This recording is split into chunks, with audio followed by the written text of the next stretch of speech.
कहानी के शुरू में हम एक लड़की को देखते हैं जिसका नाम एवर था। उसको स्कूल ले जाने के लिए उसकी दोस्त आई होती है और वो अपनी दोस्त की गाड़ी में बैठकर दोनों बातें करने लगते हैं। उनकी बातों से हमें ये लगता है कि वो दोनों ट्रिप पर जाने वाले हैं और बातों के दौरान एवर की दोस्त एक साइकिल वाले को टक्कर मार देती है। एवर नीचे उतरती है ताकि उस साइकिल वाले से माफी मांग सके, लेकिन वो नीचे उतरती है तो वो देखती है कि ये तो इन्हीं का दोस्त था जिसका नाम ग्रैंडन था। ग्रैंडन को तो चोट नहीं लगा था, पर वहीं इनके स्कूल के स्टूडेंट वहां और आ जाते हैं जो ग्रैंडन पर ड्रिंक गिरा देते हैं, उसके साथ बदतमीजी करते हैं। खैर, जब ये स्कूल पहुंचते हैं तो इनका टीचर इन सबको बस में बैठा रहे होते हैं, जो इनसे इनका फोन भी ले लेता है। और जब ये सब बस में बैठ जाते हैं तो इनके टीचर इन सबको ट्रिप के बारे में बता रहे होते हैं, तो कोई भी इनकी बातों को ध्यान से नहीं सुनता और इनका बस ट्रिप में जाने के लिए निकल जाता है। और थोड़ी देर बाद हम देखते हैं जो इनका टीचर था वो इस बस का इंचार्ज भी था, जो बड़े आराम से इस बस पर सो रहा था।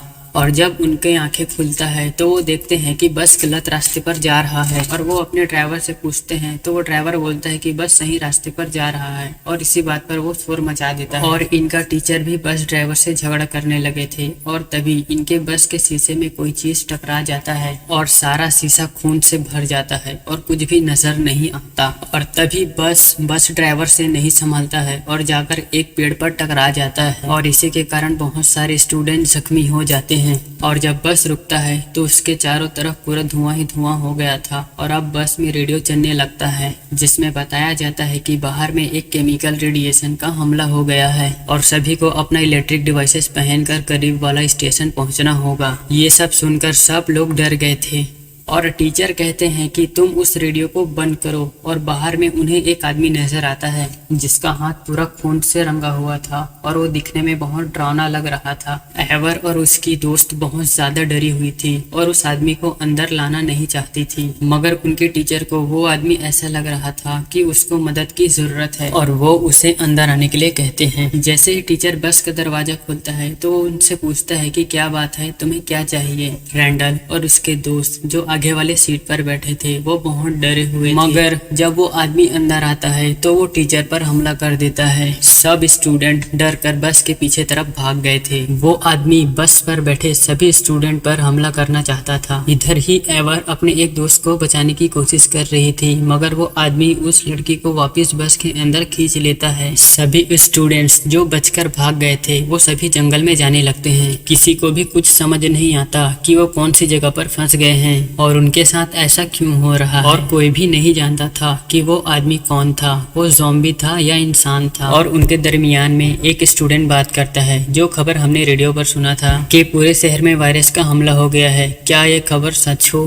क्या पता कि वो आदमी जो बस में था वो वायरस के लपेट में हो। रैंडल उन्हें एक बिल्डिंग की तरफ इशारा करती है और वो सबसे कहती है कि हम वहां जाकर छिप सकते हैं। सभी उसकी बात मान लेते हैं और वो बिल्डिंग की तरफ जाने लगते हैं क्योंकि अपनी जान बचाने के लिए और कोई रास्ता नहीं था। और तभी एक लड़के को वहाँ एक मरा हुआ घोड़ा नजर आता है और अब उसे भी ज़ॉम्बी वाले बातों पर यकीन आने लगा था, लेकिन दूसरी तरफ वो कहता है कि शायद वो आदमी पागल हो। अब खैर, सब मिलकर उस बिल्डिंग को देखने लगते हैं और उस बिल्डिंग को देखने से इन्हें पता चलता है कि शायद वो बिल्डिंग पहले स्टूडियो था जो कि अब वीरान हो चुका है। और वो सब बिल्डिंग में जाते हैं और खिड़की दरवाजे बंद कर देते हैं और अपने हथियार ढूंढने लगते हैं। और इधर ही एवर को रैंडल का दोस्त बताता है कि वो उसे बहुत पसंद करता है। खैर, इनको हथियार मिल जाते हैं और ये एक साथ फिर से इकट्ठे हो जाते हैं और इन्हें बाहर से एक आवाज सुनाई देता है जो इनके फ्रेंड का था, मगर वो अकेली नहीं थी, उसके साथ वो पागल आदमी भी था। एवर अपनी फ्रेंड की मदद करना चाहती थी पर सब लोग उसे मना कर देते हैं। जब कोई काफी देर तक बाहर नहीं जाता है तो वो पागल आदमी उसके फ्रेंड को मार डालता है और वो सभी उधर बहुत ज्यादा डरे हुए थे। इन सभी को लग रहा था कि अब इनका दोस्त मर चुका है, लेकिन तभी अचानक इनका ड्राइवर खिड़की तोड़कर अंदर आ जाता है और उस ड्राइवर के मुंह से बहुत खून आ रहा था। वो देखने में काफी अजीब लग रहा था और ऐसा लग रहा था कि वो सचमुच का ज़ॉम्बी बन गया हो। सभी उससे देखकर भाग रहे थे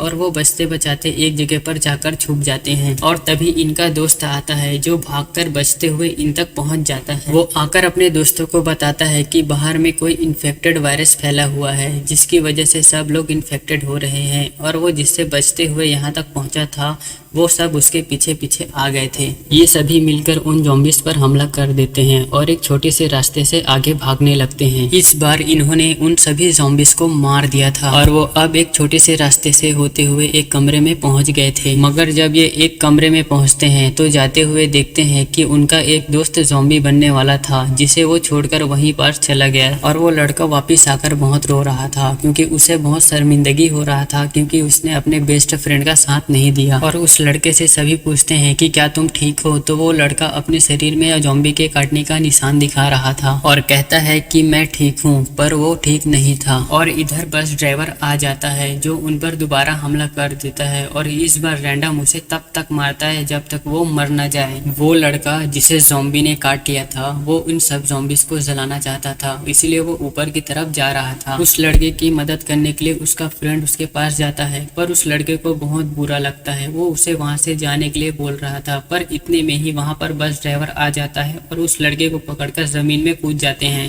पर वो जैसे ही जमीन में गिरता है तो उसे मर जाना चाहिए था, पर वो मरता नहीं है। वो बड़ा अजीब तरीके से अपने बॉडी को सीधा करता है। सब हैरान हो गए थे कि वो इतना नीचे गिरकर भी मरा नहीं और सबको ज़ॉम्बी वाले बातों पर यकीन हो गया था। ये सब देखकर रैंडम सबको दोबारा खिड़कियां दरवाजे बंद करने के लिए बोलता है और एवर उस पैंट स्प्रे को लेकर उस पर आग लगाकर उसे नीचे फेंक देता है और वहां नीचे खड़ी गाड़ी में आग लग जाता है, जिसकी वजह से उसमें बहुत बड़ा धमाका हो जाता है और नीचे जितने भी ज़ॉम्बीज़ थे सबका ध्यान उसकी तरफ होने लगता है। एवर अपने दोस्तों से कहती है कि वो बाहर जाकर बस से अपना फोन लेना चाहती है क्योंकि वो अपने घर वालों से बात करना चाहती थी। और उसके दोस्त उसे समझाने लगते हैं कि तुम ऐसा बिल्कुल भी मत करना क्योंकि इससे बहुत बड़ा प्रॉब्लम खड़ा हो सकता है। रैंडम का दोस्त भी एवर को समझाता है जो उसे पसंद करता था, मगर वो नहीं मानती क्योंकि उसे तो जाना था। फिर उसके बाद रैंडल्स के दोस्त के साथ वो दोनों बस तक चले जाते हैं और उनको वो थैला मिल जाता है जिसमें उसके टीचर ने उन सभी लोगों का फोन रखा था और उसमें वो सारे फोन्स को देखती है तो वो सारे फोन बंद थे और एवर का ये प्लान भी फेल हो जाता है। और अब बेचारी एवर को बिल्कुल भी अच्छा नहीं लग रहा था